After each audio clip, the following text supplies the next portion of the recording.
Hello, dear ones. I'm jumping on here at the beginning of a April 11th week. Wanted to say a quick hello to everyone and just offer some thoughts here as we are going into April. Hopefully, some of you are in areas that you're enjoying the sunshine. I know others are not. Others have. I just read the Dakotas were getting hit by a lot of snow the other day. So wherever you are in the world, I wanted to come on here and give you a just a dose of inspiration here today. You know, we as society, as humanity, we've lived through a lot of changes in history. A lot of changes. People come and people go, things change, politics change, systems change. What we're living through right now has seemed very intense, but maybe remember that our ancestors on many levels have lived through this and more. Lived through this and more. And so how do we stay steady during all of these changes? Well, I had someone ask me the other day that the phrase that she asks herself every day is, what is the best that can happen? What is the best that can happen? And what a lovely thought, isn't it? What is the best that can happen?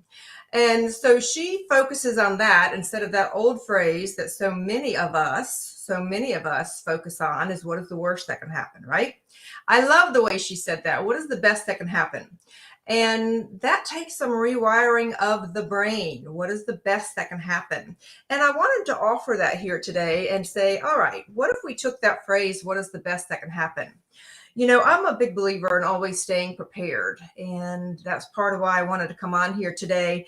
I know many people have been talking about the upcoming changes. Perhaps it's financial changes, education changes, healthcare changes. I know I've been collecting these American silver dollars for the past 2 years, just keeping them here at home. And I know many people who have decided to move their monies out of some of the banks and to be able to keep precious metals. Hello, dear ones. And I wanted to come and talk to you a little bit about my mother-in-law. When I remarried, and it's going to tie into what this whole concept of silver and being prepared, I had the opportunity to live with a 99-year-old and 100-year-old woman. I've mentioned to y'all many times, we had Rose until she was 104. We lost her in April of 2020, 3 weeks into COVID. And living with her for 99 and 100, I had a lot of conversations with this woman who was a centenarian. And I wanted to show you a picture. And this is Rose over here. This picture is her family in 1929. 1929. So I want you to take a good look at that. I'll try to hold it a little closer there for you. But this is Rose right here. And I heard a lot about the Depression. And I wanted to come on here because, she still had habits even 100 years later of things, Miss Esther, I'm so glad to hear that, of things that she remembered from the Depression. And of course, she still had habits. I mean, she would gently tuck her used napkin underneath a dinner plate so she could use it for the next meal. She was always about reusing things. And I heard a lot about what happened during those days of the Depression. And I'll be honest with you, one of the things that I was most surprised about when I would talk with Rose is, even though those were hard times, they had to work hard, they had to really pull their resources together. As families, they needed to come together. As communities, they needed to come together. But she talked about those times with a lot of fond memories, oddly enough. Dear ones. And I listened to this woman who has lived through so much change over her 100 years. I know a lot of people haven't had the chance to actually live with a centenarian. So she was born in 1916. She did not pass until 2020. So, I mean, she was born before women had the right to vote. She lived through, I think we counted up, 18 different presidents, 2 world wars, countless other wars, lots of other things that went on during her lifetime. And as people are preparing for, many of us have been waiting for the rug to be yanked out from under us over the past 2 years. Is that fair? I know that hypervigilance is something that many of us have stepped into. We keep our gas tanks full. We're sure we keep cash on hand. Many people have actually purchased silver or silver I don't know, little blocks. But you go to precious metals and you begin to think about, what do I do if the systems fail? Well, we don't know what kind of changes are ahead of us, dear ones. And I know there are all kinds of people out there saying all kinds of things. The reality is no one knows for sure. All we know is that we are on the precipice of change. Change can feel scary to our human minds because we like, don't we, Annette and Marie and Debbie and Don, don't we like to know a little bit of certainty? We don't like change in our human minds. And I wanted to come on here and say to you that no matter what is ahead, to know that we're going to be okay. I wanted you to be inspired by this family here, this family of, I'm trying to get it where it doesn't reflect. This family, Rose, this was their clan in 1929. And so there is Rose. Let me put her extra close to you. There is Rose. And she made it through the Depression. She made it through all of those other changes. She made it through the wars. She made it through some of the toughest times that those of us in this day, not sure why I'm breaking up. I'm on a good internet, so I don't know, Esther. We'll keep going and I'll try it. Maybe the internet's having a hard time these days. But Rose had a belief system of looking at family, looking at community, and may we all go back to some of those basics. And I came on here because, I heard somebody talking today about the fact that they go and they buy American dollar silver coins and then they cash them in whenever they need to so that they don't have a whole lot of money in the banks. I thought that was a neat way to handle things. I'm watching the ingenuity of everyone. Donald, all right, dear one, I'm so glad, and I'm sending you much love here today. I could feel the uncertainty in the world here today. The energy is really, really intense, and I don't want you all to be surprised by that. Think about whenever we, if we're involved either ourselves or with others that are getting ready to birth a baby, there's a lot of anticipation. It's both good anticipation and a little bit of nervous anticipation. I asked a soon-to-be dad yesterday, are you nervous or excited about the baby that's coming in a month? And he just said yes. And I thought that was a wonderfully honest answer. Well, we're at the cusp of birthing a new world, a new age, a new reality for so many of us. And for many of us that have been in this for a really long time, and lots of those a lot longer than I am. I mean, I'm a lovely 53 years old, but a lot of people a lot older than I am. They may not be expecting the changes. They may not weather the changes. And especially those that don't have a connection to the divine and knowing that everything's going to be okay. We can do things like keep cash on hand so that we can take care of last minute details. We can do things like keep our cars filled with gas. Some people purchase precious metals so that they're ready. Others have taken their monies out of the stock market, out of treasury bonds. Whatever the decisions are that you make, dear ones, follow your gut. Follow your gut about what is important for you. I wanted to come on, though, with a dash of hope and remind you of a woman that I knew that survived the Depression, and she did just fine. She said, we had very, very little in the Depression. We had very little during those years, and it made me really appreciate things. She said, but we actually had some of our most fun family times during those toughest times. And I was always inspired by that. I was inspired by the way that she saw the world. Now, don't be fooled. I'm not saying that living with a 100-year-old woman was easy. Oh my heavens, story after story. In fact, if you look at the YouTube channel and you look up underwear story and you look up the umbrella story, you will see some of the funny stories that I've told about her. She knew I used to talk about her in some of my keynotes, and it actually made her feel good. She felt appreciated. I always chuckled when I had people comment on the underwear story. If you see me holding up a big thing of underwear, it's one of our signature stories in the house when 4 generations came together to live together. But I occasionally will have people, oh my goodness, how disrespectful that you talk about your mother-in-law like that. Well, dear ones, until you live with a 100-year-old person and you see how little they feel. You see how they don't feel like they're an important part of the world anymore. And you see that they've lost a purpose for life. That's why I shared those stories. And she knew that. I wanted to do in a humorous way to honor her, to encourage her. And she loved it. Oh my goodness. When I told her we had millions of views on that story, she loved it. And I always chuckled at people who couldn't see past that they thought I was making fun of her. I was making fun of us all, because it was a funny story. We could have had our own reality show right there in this household when I first got married, because we had 4 generations with very different perspectives on seeing the world. And so I heard so many stories from her. In fact, I had her speak to some students before about what life was like then. And she was very much into the fact that she felt today's world was very wasteful. She used to chuckle at the way people were all about recycling. And she says, we didn't have to recycle because we already reused everything that we had. I think it's very funny that you all push recycling when you're also wasteful in so many ways. And she never was at a loss for words.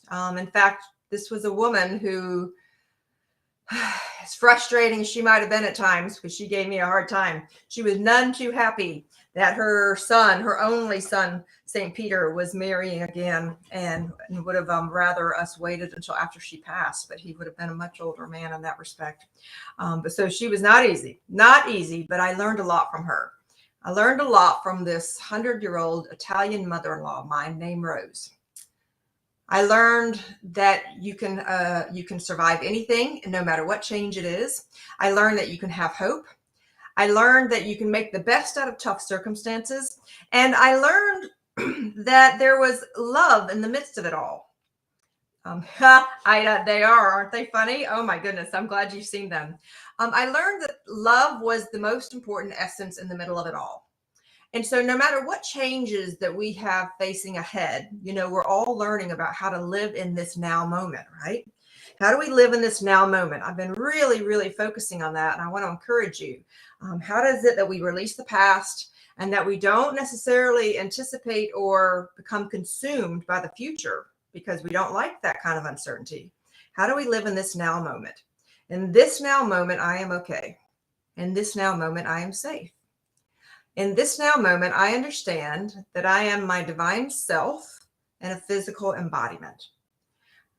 In this now moment, I choose love over fear. In this now moment, I look forward to a good future ahead for us all. Whenever things are changing, I'm hearing people having tough times with the healthcare system, lots of changes and difficulties that are going on. We've been warned about this now for a few years. This is the changes that are going to be unfolding over this next year. Really shouldn't be a surprise to many of us, but they will be to some. May we embrace a more profound, hopeful future, but that means that we need to let go of the things that we have come to accept as normal.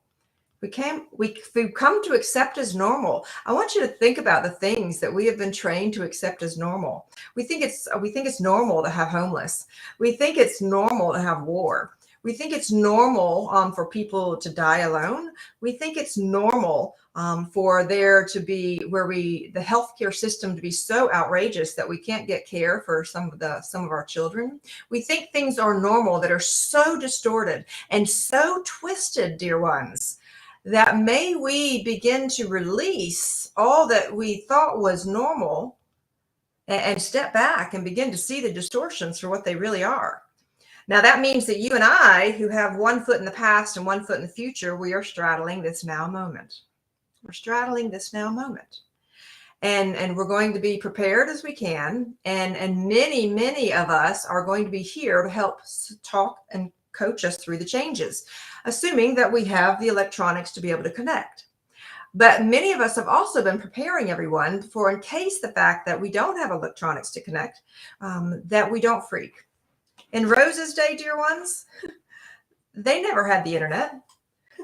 They didn't have the internet. They barely had the telephone. They didn't get television until the 1950s. So these are generations of people that managed without having all the information. They focused on love. They focused on the day-to-day. They focused on the sunshine and the nature. They focused on connecting to the earth. They focused on simply doing the best they could in any moment. And so I wanted to simply remind you all, I lived with a woman, as I mentioned. Here's Rose. She was my Italian mother-in-law. When I remarried almost 7 years ago now, in 2015, my husband, my mother-in-law, my daughter, and I all moved into a house, 4 different generations, And wow, was it a reality show. She made it through the Depression. She made it through all that came after the Depression. She made it through all of the world wars. She made it through the Vietnam War. She made it through 18 different presidents. She made it through all of those things, dear ones, and she was still healthy and happy. She never had a driver's license in her life because she walked everywhere. She lived in Saugus, Massachusetts, right outside of Boston. And if she had to go somewhere, she took a bus. And what was funny is that when she was 101, we actually thought about getting a handicap sticker on our car so we could park her closer. We couldn't even get a handicapped parking permit for her because she had never had a driver's license. She wasn't in the system. So she simply had to walk. And she said that that's what she attributed her whole past to, her health to, was having to walk everywhere. So I wanted to come on here and have us not only honor this family, but I wanted it to be an inspiration. All right, wonderful, Cindy. I'm glad for you. I try to do my 3 to 4 mile walks almost every single day. I wanted to come on and bring this to you because I wanted you to know that people existed before the internet. They existed before we had all these things with the financial banks. They lived through a crash. They thrived through a crash on the other side. They still made it. They still had families and they supported each other. So no matter what happens ahead, dear ones, for all of us, I wanted this to be in your psyche. I wanted this moment of hope to be there as a reminder to you. I know that we don't like this uncertainty. I know that she didn't like this family didn't like this uncertainty, but she talks about how her mom and dad and how they took care of this entire family. And I have had the benefit of seeing the results still of this family and their children and how much they support. Being part of an ethnic family is a very interesting phenomenon. I wanted to come on here today, though, because I know as I read everything, and some of you are keeping up with all kinds of alternative news, some people are watching mainstream news, we're having different conflicting opinions. The only thing we know for sure, dear ones, is that there's change coming. We're living through change. There are going to be people in the history books that look back and say, oh my goodness, I can't believe they lived through the change. We've already lived 2 years of change. And for some of us, things are better now than they were when COVID started. Esther, that's funny. My sense of humor tells me I'm not normal. I'm not thinking I am either, Esther, that's for sure. And so we do things like maybe purchase the, American silver dollars or get silver to try to hedge our bets. We keep our gas tanks full. We keep our shelves stocked in case supply chain issues have a problem. We keep cash on hand so we don't count on some of the systems. Think about how much we count on electricity and the electronics of the day. I mean, have you ever checked out of a store and tried to use your debit card and for some reason the system's not working? I have watched, as I have done so much corporate training, I have watched so many companies and industries believe that technology solves everything. And I tell you, dear ones, what I've seen is that technology creates as many problems as it solves. So may we simply remember simpler times. They got through without debit cards, okay, without debit cards. They got through without the internet. They got through without television, and they got through without having the news 24 hours a day. In fact, one of the stories that Rose would tell me, she wasn't in the system, yet she lived and loved. Absolutely, Susan. That was part of why I was inspired to come on here and talk about this today, because I think that we all forget that people lived. She talks about how back during the war, how they got their news back then before the television? They used to go to the movies, and when you went to the movies, there was a 2 feature film, and in between the 2 feature film, there would be a newsreel, an announcement from the president or some other official giving them an update on the war. That was how they found out what was happening. And of course, newspapers and things like that, and certainly talking to each other. But she lived all the way from 1916 until 2020 without the things that you and I think that we're dependent on. What would I do if I couldn't turn on the TV? What would I do if my phone didn't work? What would I do? What would I do? And they lived just fine. Is it possible that we've been trained to think that we need all of these other things? Is it possible for us to figure out that we have a connection to the divine, and that is where we get our information from? That the more we tune into ourselves intuitively, so no matter what happens in the upcoming months, and no one knows, I mean, I'm not coming on here saying I know what's going to happen, dear ones. All I'm doing is I read the pulse of systems. I've been doing that ever since my early 20s. I read the pulse of systems. For those of you that are new listening to me, I was trained in systems thinking in my early 20s. That's being able to see the big picture and the small parts all at the same time and zooming in and out between the two. What that means is I have learned how to keep a pulse on the system. So healthcare system, government system, financial system, community system, business system, technical system. I listen to the heartbeat of systems. It's something naturally I do. I scan through the headlines. I scan through the newspapers. I listen to I myself have worked with 24 different industries, people from all over the world. It is not unusual for me to have a week. Absolutely. All we have to do is listen to the God whispers to get our attention. Absolutely, Donald. I'm right there with you. So it's not unusual for me in a single week to have interactions with people from 20 countries. Let me see what's going on here with the Wi-Fi, dear ones. Let me check on that for just a moment. Let's see. It is saying it is secured, so I don't know what is going on here. Maybe it's the restream. So I'll go ahead and begin to wrap this up. But I'm listening to the heartbeat of systems, and I'm noticing that there's quite a bit of change with so many systems. You know, I've been warning people for 2 to 3, even 4 years that the healthcare system is close to some kind of a collapse. This was happening before COVID. Dear ones, and now it's even more difficult.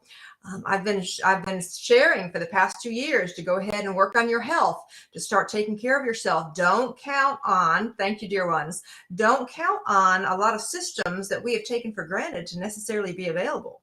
I'm hearing from people now, I mean, to get a surgery, it takes months. To get into the doctor sometimes can take weeks or months. No one is doing this on purpose. What this is our systems have blown up to such a degree that so many of them are too large. They're too large, dear ones. And I will come on at some point in the next week or two with Restream, and I'll do kind of a systems update for you all and show you kind of the basics of what I teach some corporations, because it's important for us to understand what's happening to the heartbeat of systems. So I've been warning people for years now, don't count on the systems. I also believe that we need to be really careful about counting on the pharmaceutical systems that are happening. Find as many resources you can on finding natural options. So interesting story from this weekend. I'm a big wheatgrass fan. You can grow wheatgrass and you can juice it. You can find some places that provide wheatgrass shots on your own. I found out about, hello, beautiful ones. I found out about wheatgrass many years ago when I had someone who was in the healthcare system. She was in the middle of a whistleblower case that she couldn't tell me about at the time, but I'm going to be learning more about soon from her family. And she went to the Hippocrates Institute out of Florida. And she told me way back then when she encouraged me to read a book called The China Study. The China Study, if some of you haven't heard of that book, that will alert you to the fact that the systems that we have in place, at least in the US, are not built to support us, dear ones. And if you're one of those that still believe in all of those, then you may want to check out the China Study. It was a hard book for me to read, to see the manipulation of systems. But I'm going to give you another example here. So the China Study, it is by T. Colin Campbell. And it's about how our nutritional system was hijacked. And the reason I learned that is because I used to be 100 pounds heavier, and I lost that weight back when I was 35. And I was like, why? I used to follow the food pyramid. I used to follow the things that I thought were right for me. And she introduced me to the China Study, and I was like, holy cow. It's no wonder that we're having trouble with food and all of those things, because the system was not built. The system was not built to keep us healthy. And so I learned from that moment on to be able to go on my own path. Now, the reason I bring up wheatgrass is because wheatgrass comes a little green, like a little green shot. You know, you can take a shot of it. Tastes like you're eating grass from the front lawn. I'm not going to lie to you, but once you learn to get used to it, it has like the same amount of nutrients as like 25 servings of vegetables. A very, very big deal. Okay, so I've been on wheatgrass for many, many years now. I can't live without my wheatgrass, without my green juices. Some of you that haven't had green juices, there's a lot of fresh pressed green juices out there now in the grocery stores. Look for maybe even fresh juiceries near you. Our bodies need the chlorophyll. It strengthens our immune system and it strengthens your connection to the divine. Remember, I've been saying all this time that we cannot have our spiritual relationship and connection to the divine, excuse me, is directly linked to our physical health. This is not something that we have been taught in regular religious institutions, because we as a society, humanity globally, have been taught to have all things separate. I've learned that these things are connected. But here's my story. So I have a local place that does my wheatgrass shots. For over 2-3 years now, I've been ordering every week. I order 8 to 10 wheatgrass shots. I order a big jug of green, fresh squeezed green juice myself. Well, when this new owner came over, I was talking to him just this weekend, and I said, he sells ices and he sells smoothies and he sells juices and he sells wheatgrass. I said, why don't you put out a sign in the front of your store saying that you have wheatgrass shots and it can help boost your immune system so that people can learn about it and become encouraged? And here is what he told me. This just really drives home the point. Here's what he told me. He said, well, oddly enough, that when I became the new owner, you know, behind the counter here, the previous owner had wheatgrass for sale and had all the different, you know, ideas for boosting the immune system. He said, as a new owner, I have to have DHEC come in and approve me. He said, and when they came in to see me, what I was told is I can't have anything up about wheatgrass and the health benefits of wheatgrass without going through FDA approval. So he said I had to take down the sign and just put it over here in the little corner saying that I can serve it. I can tell people I serve it, but most people don't know what it is. And I said, you mean DHEC, the Department of Health and Environmental Controls, said that you can't promote something that's healthy for us without getting FDA approval? And he said, yes. Wow. Wow. Doesn't that speak volumes? Now, it was okay for him to have all the banners up for all of the sugary ices and the other things that he sold, but he couldn't say that wheatgrass is good for us, because wheatgrass, in many cases, has been known to even cure cancer. You can do your own research and check out the Hippocrates Institute in Florida. Now, that certainly was a red flag to me. I'm not surprised. I've known this for a while. Many of our systems are not built to keep us healthy, dear ones. You know, when I lost the 100 pounds, I learned to only eat the half-size portions at restaurants. It made no sense about why restaurants were absolutely packing the plates with food with far more than what any individual can eat. And then we wonder why we have an obesity problem in the world. So, dear ones, I'm bringing this up not just because it's health, all right? And I want you to be able to connect it to that divine. I want you to be good for what's happening for the future. I myself have struggled with the whole sugar addiction. That's still something I'm working on breaking. That, as I was just told by my divine team, telling me that every time I eat refined sugar, that it's like heavy metal to my bloodstream. It is jagged and it's discordant here in my body. And again, it tries to interrupt a connection with the divine. So what I find is that our systems, dear ones, haven't you ever wondered why so many of the stores are full of junk before every holiday? Valentine's, Easter, Mother's Day. By the time we get to fall, Halloween, Thanksgiving, Christmas. Uh-oh. Don't know why we're frozen. All right. So be mindful of learning how to live without dependence on the systems. So I told you the story about the wheatgrass. At the beginning of COVID, I had another health provider in town that was an alternative health provider. And she told me, she said, Kim, I have a protocol for COVID. I've already cured COVID for many, many people. She said, but the health officials from these agencies said, I cannot advertise it.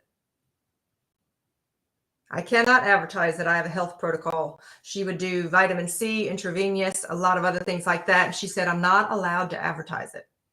Dear ones, something is completely awry. So as I wrap up here, our systems somehow have been corrupted, and whether that's intentional or not, whether it's just that they've become too big and there's too many people and too many parts, I don't know the full extent of those stories, dear ones. I'll be talking about more and more that I do know over this next year and two. I'm in this for the long haul, dear ones. We are in an age of time where we have the old systems falling away and new systems being built. In the meantime, for those of you that are new, for those of you that are going to be counted on to support and encourage other people as we go through the changes of systems, there's going to be an element of fear. Oh my God, what do we do? Oh my God, what do we do? Oh no, we're not going to survive.